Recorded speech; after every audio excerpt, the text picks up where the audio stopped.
Good morning everyone, welcome to Exam Orbit classes. तो आज है 17 सितंबर और आज के इस सेशन में 17 सितंबर से बनने वाले सभी महत्वपूर्ण क्वेश्चंस को डिस्कस करेंगे। अगर आप किसी भी एग्जाम की तैयारी कर रहे हैं तो ये सेशन आप सभी के लिए बहुत ही महत्वपूर्ण रहेगा, तो सेशन को आप सभी एक बार शेयर कर देंगे। तो चलिए फ्रेंड्स, स्टार्ट करते हैं। सबसे पहले नजर डालते हैं आज की महत्वपूर्ण सुर्खियों पर। प्रधानमंत्री नरेंद्र मोदी जी के नाम पर होगा अहमदाबाद मेडिकल कॉलेज का नाम। कजाकिस्तान की संसद ने राष्ट्रपति का कार्यकाल बढ़ाने का प्रस्ताव किया पारित। भारत ने अंडर 17 सेफ फुटबॉल प्रतियोगिता का जीता खिताब। कोलकाता में बनेगा एशिया का दूसरा सबसे गहरा स्टेशन। 16 सितंबर को मनाया गया विश्व ओजोन दिवस। अमृत सरोवरों के विकास में देश में उत्तर प्रदेश रहा शीर्ष स्थान पर। दार्जिलिंग के चिड़ियाघर को भारत के सर्वश्रेष्ठ चिड़ियाघर का मिला दर्जा। सैटेलाइट इंटरनेट प्रदाता जेस कम्युनिकेशन इंडिया ने इसरो द्वारा संचालित भारत के पहले उच्च थ्रूपुट उपग्रह ब्रॉडबैंड सेवा को किया लॉन्च। भारतवंशी शेफाली राजदान नीदरलैंड में नियुक्त हुई अमेरिकी राजदूत। अब डिस्कस कर लेते हैं कल के सेशन के बारे में। फ्रेंड्स, कल हम लोगों ने क्या क्या पढ़ा था, क्विक रिवीजन करेंगे। किस देश के प्रधानमंत्री मैगडेलेना एंडरसन ने अपने पद से इस्तीफा दे दिया है? तो ये स्वीडन के प्रधानमंत्री थे और जब तक नए प्रधानमंत्री या जब तक इलेक्शन नहीं हो जाता है तब तक ये कार्यवाहक प्रधानमंत्री के तौर पर कार्य करेंगे। पश्चिमी घाटों की पारिस्थितिकी और जैव विविधता का आकलन करने से कौन सी समिति रिलेटेड है? तो गाडगिल समिति रिलेटेड है। दुनिया का तीसरा और भारत का पहला वानिकी विश्वविद्यालय कहां पर बनेगा? तो ये तेलंगाना में बनेगा। फ्रेंड्स, याद रखेंगे ये भारत का पहला होगा, ठीक है, और दुनिया का ये तीसरा होगा। दो और कहां पर है? तो रसिया और चाइना में है। जाओ लोरेंको किस देश के नए प्रेसिडेंट बन गए हैं? फ्रेंड्स, तो ये अंगोला के बन गए हैं। भारत में इंजीनियर दिवस किसकी जयंती के उपलक्ष्य में मनाया जाता है? एम विश्वेश्वरैया की जयंती के उपलक्ष्य में। किस जनजाति को उत्तर प्रदेश की अनुसूचित जनजाति सूची में शामिल कर लिया गया है? फ्रेंड्स, तो गोंड जनजाति को शामिल कर लिया गया है। विश्व चैंपियनशिप में 2 पदक जीतने वाली पहली भारतीय महिला पहलवान बन गई है विनेश फोगाट। 2022 में आयोजित अखिल भारतीय राज्य भाषा सम्मेलन का मेजबान शहर कौन सा है? फ्रेंड्स, तो सूरत में इसका आयोजन किया गया था। हाल ही में चंद्र ग्रहण के दौरान कौन सा ग्रह दृष्टि से ओझल हो गया था? Uranus. Bill power the inside story of the incredible turn around in Indian women hockey नामक नई पुस्तक की लेखिका कौन है? फ्रेंड्स, तो सोजट मरीन द्वारा ये पुस्तक लिखी गई है। तो ये था कल का करंट अफेयर। अगर डिटेल्स से जानना है तो कल की क्लास जरूर देख लीजिएगा। चलिए डिस्कस करते हैं फ्रेंड्स आज के सेशन का फर्स्ट क्वेश्चन। किस देश की संसद ने राष्ट्रपति का कार्यकाल बढ़ाने का प्रस्ताव पारित कर दिया है? तो फ्रेंड्स, राष्ट्रपति का कार्यकाल बढ़ाने का जो प्रस्ताव पारित किया गया है वो किया गया है कजाकिस्तान के द्वारा। फ्रेंड्स, कजाकिस्तान की संसद ने राष्ट्रपति का कार्यकाल यानी कि यहाँ के जो प्रेसिडेंट हैं इनका कार्यकाल 5 वर्ष से 7 वर्ष करने का प्रस्ताव पारित कर दिया है। साथ ही में कजाकिस्तान ने अपनी राजधानी बदलने का भी प्रस्ताव पारित कर दिया है। फ्रेंड्स, अभी फिलहाल जो कजाकिस्तान की राजधानी है वो है नूर सुल्तान। याद रखेंगे कजाकिस्तान की जो कैपिटल है वो है नूर सुल्तान। फ्रेंड्स, नूर सुल्तान की जगह फिर से कजाकिस्तान की जो कैपिटल होगी वो होगी अस्ताना। याद रखेंगे फ्रेंड्स, फिर से कजाकिस्तान की जो कैपिटल होगी वो अस्ताना होगी और प्रेसिडेंट का कार्यकाल यहाँ पर हो जाएगा 7 वर्ष। तो ये प्रस्ताव पारित कर दिया गया है कजाकिस्तान की संसद के द्वारा। अन्य ऑप्शंस के बारे में भी डिस्कस कर लेते हैं, जैसे इजराइल। फ्रेंड्स, इजराइल की संसद को क्या कहते हैं? ये कई बार एग्जाम में पूछा गया है, तो याद रखेंगे नेसेट कहते हैं। नेसेट किस देश की संसद को कहा जाता है? तो इजराइल की संसद को कहा जाता है, ठीक है। जापान की संसद को क्या कहते हैं फ्रेंड्स? तो जापान की संसद को कहा जाता है डाइट, ठीक है। ईरान की संसद को क्या कहते हैं? तो ईरान की संसद को कहते हैं मजलिस। ईरान की संसद को कहते हैं मजलिस, ठीक है। अब आप लोग बताइए कि अमेरिका की संसद को और नेपाल की संसद को क्या कहा जाता है? चलिए आगे बढ़ते हैं फ्रेंड्स। आगे डिस्कस करेंगे कजाकिस्तान के बारे में। तो मैप में आप सभी देख पा रहे हैं फ्रेंड्स, ये है कजाकिस्तान। ठीक है, कजाकिस्तान से 2 पॉइंट याद रखने हैं। यहाँ पर आपको देखने को मिलेगा अरल सी। फ्रेंड्स, ये कई बार एग्जाम में पूछ लिया गया है कि अरल सी से किन 2 देशों की सीमा लगती है। तो जैसा कि आप देख पा रहे होंगे कजाकिस्तान की लगती है फ्रेंड्स, और नीचे आपको देखने को मिलेगा उज्बेकिस्तान। यानी कि जो अरल सागर है इससे 2 देशों की सीमा लगती है, कजाकिस्तान और उज्बेकिस्तान। अगर आपसे पूछा जाए क्या कजाकिस्तान की सीमा कैस्पियन सागर से लगती है फ्रेंड्स, तो बिल्कुल लगती है। यहाँ पर आप देख पा रहे होंगे ये कजाकिस्तान की सीमा लग रही है, किससे लग रही है, तो कैस्पियन सागर से कजाकिस्तान की सीमा लग रही है। कजाकिस्तान की मुद्रा को क्या कहते हैं, तो टेंगी कहा जाता है। ठीक है, और कैपिटल के बारे में हम लोगों ने डिस्कस कर ही लिया है। कजाकिस्तान के जो वर्तमान में पीएम है फ्रेंड्स वो है अली खान इस्माइलोव। ठीक है, जबकि प्रेसिडेंट कौन है फ्रेंड्स, तो प्रेसिडेंट है जो मार्ता तोकायेव। दोनों ही नाम आपको याद रखने हैं, बहुत ही महत्वपूर्ण है क्योंकि कजाकिस्तान सुर्खियों में बना हुआ है। ठीक है, एक अभ्यास याद रखेंगे फ्रेंड्स, काजिंद। हो सकता है आपसे पूछ लिया जाए काजिंद जो सैन्य अभ्यास है, काजिंद जो सैन्य अभ्यास है इसमें कौन 2 देश भाग लेते हैं फ्रेंड्स, तो ये भारत और कजाकिस्तान के बीच होता है। भारत और कजाकिस्तान के बीच कौन सा सैन्य अभ्यास होता है, तो आप सभी याद रखेंगे काजिंद अभ्यास भारत और कजाकिस्तान के बीच आयोजित किया जाता है। तो फ्रेंड्स, अगर आप लोग पहली बार चैनल पर विजिट कर रहे हैं तो चैनल को सब्सक्राइब कर लीजिएगा, साथ ही बेल आइकन दबाना बिल्कुल ना भूलें, जिससे आप लोगों को क्लास का नोटिफिकेशन सबसे पहले मिल जाएगा। अगर क्लास अच्छी लग रही है तो क्लास को ज्यादा से ज्यादा शेयर कीजिएगा, लाइक कीजिएगा और सब्सक्राइब जरूर कर लीजिएगा। फ्रेंड्स, रोज सुबह 9 बजे जीके जीएस की क्लास रहती है। जीके जीएस की क्लास रहती है जिसमें आपको बहुत ही बेहतरीन और बहुत ही शानदार तरीके से जीके जीएस कराया जाता है। ये क्लास फ्रेंड्स लाइव रहती है, तो इस क्लास को आप जरूर अटेंड कीजिएगा अगर किसी भी एग्जाम की आप तैयारी कर रहे हैं। तो चलिए आगे बढ़ते हैं नेक्स्ट क्वेश्चन की ओर। अगले क्वेश्चन के बारे में डिस्कस करते हैं। अंडर 17 सैफ फुटबॉल प्रतियोगिता का खिताब किसने जीत लिया है? तो फ्रेंड्स, अंडर 17 सैफ फुटबॉल जो प्रतियोगिता है ये खिताब जीत लिया गया है हमारे भारत के द्वारा। भारत ने किसको हराकर ये खिताब जीता है, ये भी आपसे पूछा जा सकता है। तो नेपाल को हराकर। किसे हराकर जीता है फ्रेंड्स, तो नेपाल को हराकर भारत ने अंडर 17 सैफ फुटबॉल प्रतियोगिता का खिताब जीत लिया है। फ्रेंड्स, इसका जो फाइनल हुआ था वो कहां पर हुआ है, कोलंबो में हुआ है। ठीक है, कोलंबो में आयोजित किया गया था। साथ ही में याद रखेंगे भारतीय कप्तान बनलाल पैका गुत्ते को टूर्नामेंट का सर्वाधिक मूल्यवान खिलाड़ी घोषित किया गया है इस टूर्नामेंट का। ठीक है, जबकि गोलकीपर साहिल को सर्वश्रेष्ठ गोलकीपर का पुरस्कार मिला है। तो दोनों ही नाम आपको याद रखना है। ठीक है, चलिए आगे बढ़ते हैं फ्रेंड्स। तो पिक में आप सभी देख पा रहे होंगे भारत ने ये खिताब जीत लिया है। अब डिस्कस कर लेते हैं अन्य खिताबों के बारे में जो कि हाल ही में सुर्खियों में रहे थे। जैसे अंडर 19 क्रिकेट वर्ल्ड कप, ये किसने जीता है फ्रेंड्स, तो ये भी भारत ने जीता है। ठीक है, महिला विश्व कप 2022 ऑस्ट्रेलिया ने जीत लिया था। एशिया कप 2022 ये श्रीलंका ने जीता है। और किसे हराकर जीता है फ्रेंड्स, बताएंगे कि एशिया कप 2022 श्रीलंका ने किस देश को हराकर यह खिताब जीता है। ठीक है, विजय हजारे ट्रॉफी ये हिमाचल प्रदेश के द्वारा जीती गई है फ्रेंड्स। उबेर कप किसने जीता था इस बार, तो दक्षिण कोरिया ने जीता था। किसे हराकर, चाइना को हराकर। ठीक है, थॉमस कप भारत के द्वारा जीता गया था इंडोनेशिया को हराकर। फ्रेंड्स, ये हाल ही के खिताब हैं, याद रखेंगे किसके द्वारा, तो किसको हराकर जीता था भारत ने किसको हराकर जीता था फ्रेंड्स, तो याद रखेंगे इंडोनेशिया को हराकर यह खिताब भारत ने जीता था। हो सकता है आपसे पूछ लिया जाए। संतोष ट्रॉफी जीत ली गई थी केरल के द्वारा। स्विस ओपन बैडमिंटन टूर्नामेंट किसने जीता है, ये पीवी सिंधु ने जीता है। साथ ही में याद रखेंगे सिंगापुर ओपन में महिला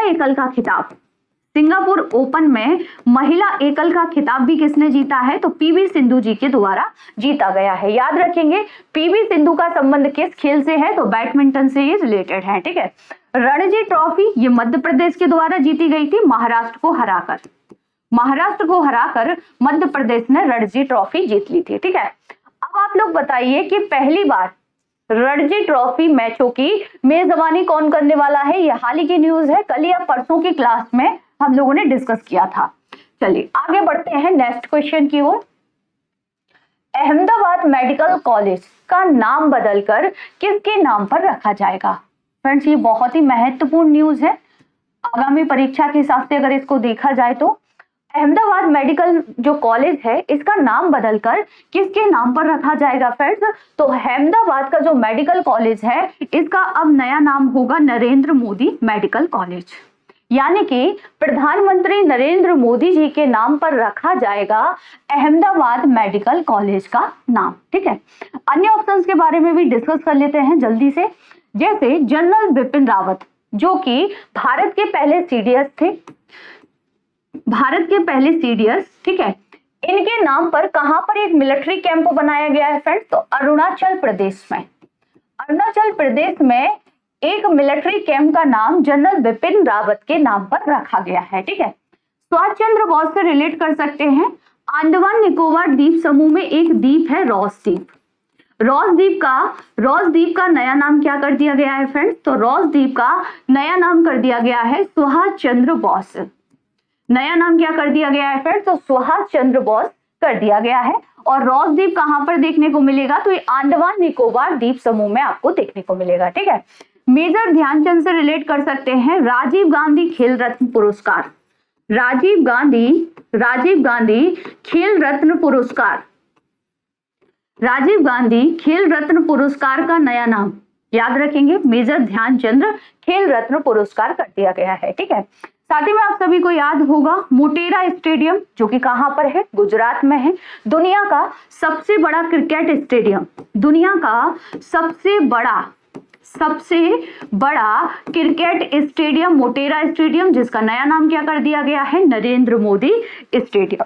यहां तक आप सभी को क्लियर होगा। आगे बढ़ते हैं, कुछ एक्स्ट्रा फैक्ट भी डिस्कस कर लेते हैं फ्रेंड्स इसी से रिलेटेड, यानी कि नाम बदलने से रिलेटेड। ठीक है, भोपाल के हबीबगंज रेलवे स्टेशन का नाम बदलकर कर दिया गया है कमलापति रेलवे स्टेशन, जिसका उद्घाटन प्रधानमंत्री नरेंद्र मोदी जी के द्वारा किया गया था। ठीक है, लोकसभा टीवी और राज्यसभा टीवी को मिलाकर नया नाम दे दिया गया है संसद टीवी। क्या दे दिया गया है फ्रेंड्स, तो संसद टीवी दे दिया गया है। ठीक है, पुणे स्थित सेना खेल संस्थान स्टेडियम का नाम बदलकर नीरज चोपड़ा स्टेडियम कर दिया गया है। फ्रेंड्स याद होगा टोक्यो ओलंपिक में इन्होंने गोल्ड मेडल जीता था। ठीक है, उत्तर प्रदेश के काकोरी ट्रेन डकैती का नाम बदलकर क्या कर दिया गया है, काकोरी ट्रेन एक्शन कर दिया गया है। ठीक है, अब आप लोग बताइए कि चोरा चोरी कांड कब हुआ था। ठीक है, राजस्थान के जोधपुर के मियां का बाड़ा रेलवे स्टेशन का नया नाम कर दिया गया है महेश नगर रेलवे स्टेशन। तो ये हाल ही में कुछ नाम बदले गए थे जिनके बारे में आप सभी को याद रखना है। अगले क्वेश्चन की ओर बढ़ते हैं फ्रेंड्स।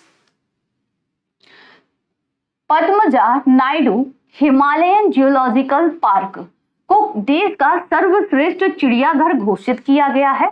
यह किस राज्य में है फ्रेंड्स, बहुत ही महत्वपूर्ण क्वेश्चन है ये कि Padmaja Naidu Himalayan geological park को देश का सर्वश्रेष्ठ चिड़ियाघर घोषित किया गया है। ये किस राज्य में है फ्रेंड्स, तो यह है पश्चिम बंगाल में। कहां पर है फ्रेंड्स, तो ये पश्चिम बंगाल में आपको देखने को मिलेगा जिसे सर्वश्रेष्ठ चिड़ियाघर घोषित किया गया है। फ्रेंड्स भुवनेश्वर में चिड़ियाघर निदेशकों का एक सम्मेलन आयोजित किया गया था। इस दौरान केंद्रीय चिड़ियाघर प्राधिकरण ने देश भर के चिड़ियाघरों की रैंकिंग जारी की। ठीक है, केंद्रीय चिड़ियाघर प्राधिकरण ने प्रबंधन और प्रभावशीलता जैसे विभिन्न मापदंडों के आधार पर सभी चिड़ियाघरों का मूल्यांकन किया और उन्हें अंक दिए, जिसमें शीर्ष स्थान पर आया पश्चिम बंगाल का चिड़ियाघर। अन्य ऑप्शंस के बारे में भी डिस्कस करेंगे, जैसे कि दूसरे स्थान पर रहा फ्रेंड्स चेन्नई यानी कि तमिलनाडु के अरिंगनार अन्ना जियोलॉजिकल पार्क, जो कि सेकंड स्थान पर रहा फ्रेंड्स, पहले स्थान पर पश्चिम बंगाल का। तीसरे स्थान पर रहा मैसूर यानी कि कर्नाटक स्थित चामराजेंद्र जूलॉजिकल पार्क, ये तीसरे स्थान पर रहा। फ्रेंड्स तीनों ही नाम बहुत महत्वपूर्ण है, हो सकता है एग्जाम में आपसे पूछ लिया जाए कि चामराजेंद्र जियोलॉजिकल पार्क किस राज्य में स्थित है? तो आंसर होगा कर्नाटक राज्य में। चलिए आगे बढ़ते हैं फ्रेंड्स, अगले क्वेश्चन की ओर बढ़ते हैं। अमृत सरोवर झीलों के निर्माण में देश के राज्यों में शीर्ष स्थान किस राज्य को हासिल हुआ है? फ्रेंड, जो अमृत उत्सव है ना, अमृत सरोवर जो कि झीलों के निर्माण से रिलेटेड है, इसमें शीर्ष स्थान किस राज्य को दिया गया है? उत्तर प्रदेश को। किसे दिया गया है फ्रेंड्स? तो याद रखेंगे उत्तर प्रदेश को शीर्ष स्थान प्राप्त हुआ है। दूसरे स्थान पर रहा है मध्य प्रदेश, तीसरे स्थान पर रहा है जम्मू कश्मीर, ठीक है, चौथे स्थान पर रहा है राजस्थान और पांचवें स्थान पर रहा है तमिलनाडु। आगे डिस्कस करेंगे इसी से रिलेटेड फ्रेंड, झील से ही रिलेटेड। तो अमृत सरोवर जो मिशन है इसकी शुरुआत की गई थी 24 अप्रैल 2022 में, ठीक है। इसका उद्देश्य क्या है फ्रेंड्स? तो इसका उद्देश्य है जल संरक्षण करना, यानी कि जल का संरक्षण करना। पहला अमृत सरोवर उत्तर प्रदेश के रामपुर में स्थापित किया गया। फ्रेंड्स, उत्तर प्रदेश आगामी परीक्षा के पॉइंट ऑफ व्यू से ये प्रश्न बहुत ही महत्वपूर्ण है, तो इसे याद रखिएगा। चलिए आगे बढ़ते हैं, कुछ एक्स्ट्रा फैक्ट डिस्कस कर लेते हैं, जैसे कि राष्ट्रीय जल पुरस्कार ये किसे दिया गया था फ्रेंड्स? तो ये उत्तर प्रदेश को दिया गया था, ठीक है। देश की पहली एजुकेशन टाउनशिप ये कहाँ बनेगी? तो ये भी उत्तर प्रदेश में बनाई जाएगी, ठीक है। पहली नाइट सफारी किस देश की तर्ज पर उत्तर प्रदेश में बनाई जाएगी? सिंगापुर की तर्ज पर। याद रखेंगे फ्रेंड्स, सिंगापुर की तर्ज पर ये लखनऊ में बनाई जाएगी। कहां पर बनाई जाएगी? लखनऊ में, ठीक है। कथक उत्तर प्रदेश का एक शास्त्रीय नृत्य है, ठीक है। चंद्रप्रभा वन्यजीव अभयारण्य जो कि आपको यूपी में देखने को मिलेगा। चलिए आगे बढ़ते हैं, अगला क्वेश्चन है एशिया का दूसरा सबसे बड़ा गहरा स्टेशन कहाँ बनेगा? एशिया का दूसरा, फ्रेंड्स याद रखेंगे, ध्यान से क्वेश्चन को पढ़ेंगे। एशिया का दूसरा सबसे गहरा स्टेशन कहां पर बनेगा? तो ये बनेगा आपका कोलकाता। आप सभी को ज्ञात है कि 2023 तक देश की पहली अंडर वाटर मेट्रो कहां पर शुरू हो जाएगी? तो कोलकाता में शुरू हो जाएगी। और फ्रेंड्स यहाँ पर जो हुगली के नीचे जो स्टेशन बनाया जा रहा है वो देश का दूसरा सबसे गहरा स्टेशन होगा। पहला कहां पर है फ्रेंड्स? तो याद रखेंगे पहला है हांगकांग में। कहां पर है फ्रेंड्स? तो एशिया का सबसे गहरा पहला जो स्टेशन है वो है हांगकांग में। कहां पर है? तो ये आपको देखने को मिलेगा हांगकांग में। तो दोनों ही पॉइंट आप सभी को याद रखने हैं। आगे बढ़ते हैं फ्रेंड्स, अगला क्वेश्चन डिस्कस करते हैं, विश्व ओजोन दिवस। विश्व ओजोन दिवस कब मनाते हैं? तो फ्रेंड्स विश्व ओजोन दिवस मनाया जाता है 16 सितंबर को। आप सभी को ज्ञात होगा मॉन्ट्रियल प्रोटोकॉल कब हस्ताक्षर किए गए थे? 16 सितंबर 1987 मॉन्ट्रियल प्रोटोकॉल पर हस्ताक्षर किए गए थे। मॉन्ट्रियल कहां पर है? तो कनाडा में है। मॉन्ट्रियल प्रोटोकॉल किससे रिलेटेड है? तो ओजोन से रिलेटेड है। ओजोन के क्षरण को रोकने से रिलेटेड है मॉन्ट्रियल प्रोटोकॉल, ठीक है। 5 जून को क्या मनाते हैं? पर्यावरण दिवस मनाया जाता है 5 जून को, ठीक है। और 22 मार्च को मनाते हैं जल दिवस। 22 मार्च को मनाते हैं जल दिवस। 22 अप्रैल को मनाया जाता है अर्थ डे। 22 अप्रैल को मनाया जाता है अर्थ डे, ठीक है। अब आप लोग बताइए 22 मई को क्या मनाया जाता है? 22 मई को क्या मनाया जाता है फ्रेंड्स? आंसर देंगे आप सभी कमेंट्स में। चलिए आगे बढ़ते हैं, तो जो ओजोन परत है ये कहाँ पाई जाती है? स्ट्रेटोस्फीयर में पाई जाती है। कई बार ये एग्जाम में पूछ लिया जाता है।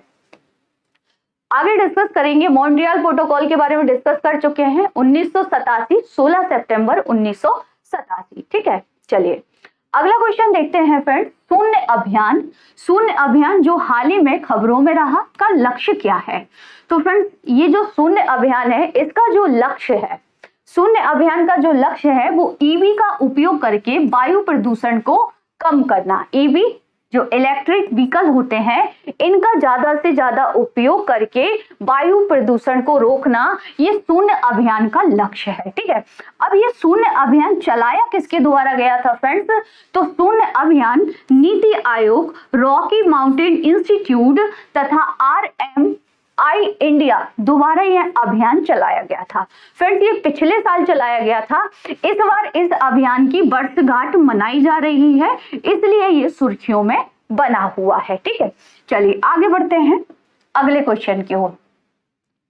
भारतीय मूल की अमेरिकी राजनीतिक कार्यकर्ता सैफाली राजदान दुग्गल को किस देश में अमेरिका का अगला राजदूत नियुक्त किया गया है? तो फ्रेंड्स इन्हें जो नियुक्त किया गया है सैफाली राजदान, जो कि भारतीय मूल की हैं, और अमेरिका का इन्हें राजदूत नियुक्त किया गया है नीदरलैंड में। कहां पर किया गया है फ्रेंड्स? तो इन्हें नीदरलैंड में अमेरिका का राजदूत बनाकर भेजा गया है। आगे डिस्कस करते हैं फ्रेंड्स।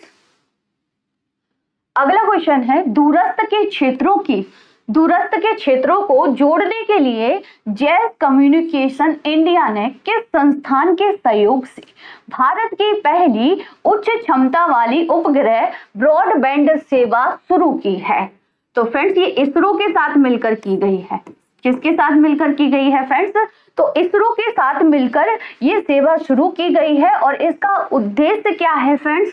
तो इसका उद्देश्य है देश भर में हाई स्पीड ब्रॉडबैंड का विस्तार करना। ठीक है, साथ ही इसका जो उद्देश्य है फ्रेंड्स, याद रखेंगे इसका उद्देश्य बहुत ही महत्वपूर्ण है फ्रेंड्स। साथ ही इसका उद्देश्य ताकि स्थलीय नेटवर्क की पहुंच से परे सबसे दूरस्थ क्षेत्रों में सरकारी नेटवर्क को जोड़ा जा सके। किसे जोड़ा जा सके फ्रेंड्स? तो याद रखेंगे सरकारी नेटवर्क को जोड़ा जा सके। आगे बढ़ते हैं, और फ्रेंड्स यह जो सेवा है वो भारतीय अंतरिक्ष अनुसंधान संगठन यानी कि इसरो के GSAT-11 और GSAT-29 संचार उपग्रहों का उपयोग करके प्रदान की जाएगी। ठीक है, अब डिस्कस कर लेते हैं इसरो के बारे में बेसिक इंफॉर्मेशन। जैसे इसरो भारत की अंतरिक्ष एजेंसी है, स्थापना 15 अगस्त 1969 में की गई थी। इसरो का हेडक्वार्टर बेंगलोर में है फ्रेंड्स। इसरो का हेडक्वार्टर बेंगलोर में है, और वर्तमान में प्रमुख कौन है? तो याद रखेंगे एस सोमनाथ हैं। एस सोमनाथ, ठीक है, नाम याद रखेंगे एस सोमनाथ। अब आप लोगों को कमेंट्स करके बताना है कि डीआरडीओ के अध्यक्ष हाल ही में किसे बनाया गया है। चलिए बढ़ते हैं आगे। अब डिस्कस कर लेते हैं टॉप 10 स्टैटिक जीके क्वेश्चन। सक्रिय ज्वालामुखी किस महासागर में सबसे ज्यादा स्थित है? तो प्रशांत महासागर में आपको देखने को मिलेंगे। ठीक है, स्वामी विवेकानंद का असली नाम क्या था बचपन का? नरेंद्रनाथ दत्त। पृथ्वी और सूर्य के बीच कौन से ग्रह स्थित हैं? बुध और शुक्र। स्वामी दयानंद सरस्वती का बचपन का नाम क्या था? मूल शंकर। ठीक है, ग्रेनाइट पाया जाता है फ्रेंड्स, ये अग्निशैल में पाया जाता है। कहां पाया जाता है? अग्निशैल में। दिलवाड़ा का जैन मंदिर कहां पर है? तो ये आबू पर्वत पर स्थित है। मुगल काल की राजभाषा कौन सी थी फ्रेंड्स? तो फारसी राजभाषा थी। ठीक है, ऐसा कौन सा पेड़ है जिसमें लकड़ी नहीं होती है? तो केले के पेड़ में लकड़ी नहीं होती है। ठीक है, ध्वनि की चाल अधिकतम किस में होती है? स्टील में होती है। विश्व बैंक का मुख्यालय कहां पर है? वाशिंगटन डीसी अमेरिका की कैपिटल में है। कल की क्लास में आपसे जो क्वेश्चन पूछे गए थे उनके आंसर देख लेते हैं फ्रेंड्स। इंडिया की उड़ान परियोजना की शुरुआत किसने की है? तो ये गूगल के द्वारा की गई है। किस राज्य सरकार द्वारा प्रत्येक जिले में एक संस्कृत भाषी गांव विकसित करने का निर्णय लिया गया है? उत्तराखंड सरकार के द्वारा फ्रेंड्स ये निर्णय लिया गया है। माउंट आबू का दिलवाड़ा मंदिर किसको समर्पित है? तो ये जैन तीर्थकर को समर्पित है। ठीक है, नेक्स्ट एंड लास्ट क्वेश्चन था हरित क्रांति का सर्वाधिक निराशाजनक परिणाम किस फसल में देखने को मिला था फ्रेंड्स? तो दलहन में निराशाजनक परिणाम देखने को मिला था। अब आप लोगों के लिए कुछ क्वेश्चन है जिनके आंसर आप सभी को देने हैं कमेंट्स बॉक्स में। पहला क्वेश्चन है भारतीय संविधान के किस अनुच्छेद के अनुसार केंद्र सरकार के पास राज्य को बनाने की शक्ति है? आंसर कमेंट्स में बताएंगे फ्रेंड्स। दमयंती जोशी किस शास्त्रीय नृत्य से संबंधित है? नेक्स्ट क्वेश्चन है, अडानी पोर्ट्स ने किस देश के सबसे बड़े बंदरगाहों में से एक हाइफा पोर्ट को खरीदने की बोली जीत ली है? नेक्स्ट एंड लास्ट क्वेश्चन है फ्रेंड्स, किस देश ने पहली बार भारत को सीमेंट का निर्यात किया है? एक और क्वेश्चन होगा फ्रेंड्स आप सभी के लिए। चलिए, तो ये जो क्वेश्चन थे इनके आंसर आप सभी को देने हैं कमेंट्स बॉक्स में। तो आज का ये सेशन आप सभी को कैसा लगा कमेंट्स बॉक्स में जरूर बताइएगा। अगर क्लास अच्छी लगी हो तो क्लास को ज्यादा से ज्यादा शेयर कीजिएगा, लाइक कीजिएगा, सब्सक्राइब कर लीजिएगा, ठीक है। तो मिलते हैं नेक्स्ट सेशन में, तब तक के लिए थैंक यू सो मच।